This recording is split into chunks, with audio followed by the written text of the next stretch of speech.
Hello bachcho, let's read this question. Question says a source of sound S is moving with a velocity of 50 meter per second toward a stationary observer. The observer measures the frequency of source as 1000 Hz.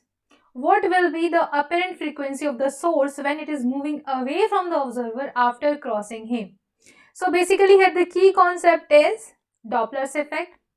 Doppler's effect में जब source move कर रहा होता है तो हम क्या formula use करते हैं, लिख लेते हैं apparent frequency is equals to velocity of sound in division plus minus velocity of source into original frequency, है ना। यहाँ पे पहले क्या हो रहा है, ऑब्जर्वर की तरफ जा रहा है सोर्स, सो हम नेगेटिव साइन लेंगे। In first case v upon v minus vs into original frequency.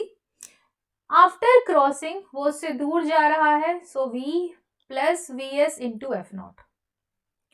आपको F1 दे रखा है 1000 हर्ट्ज, F2 फाइंड आउट करना है ना। सो बेसिकली पहले तो आप इन दोनों को डिवाइड करके v and F not cancel कर लो। v एफ नॉट कैंसिल हो जाएगा, सो आप क्या लिखोगे F1 by F2 that is 1000 by F2, it will be equals to V plus Vs by V minus Vs into these two will get cancelled out, so into 1. Now if you write down F2 it will be equals to, so यहाँ पे आप पहले value put कर लो, ये कितना हो जाएगा 350 plus 50, 350 minus 50। Velocity of sound क्या है 50 एंड वेलोसिटी ऑफ साउंड क्या है 350 एंड वेलोसिटी ऑफ सोर्स क्या है 50।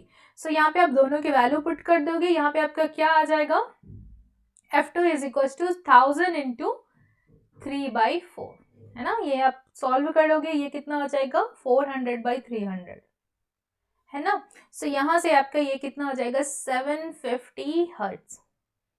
So you can just check the options. The final answer is C. Hope you understand it well. Best of luck.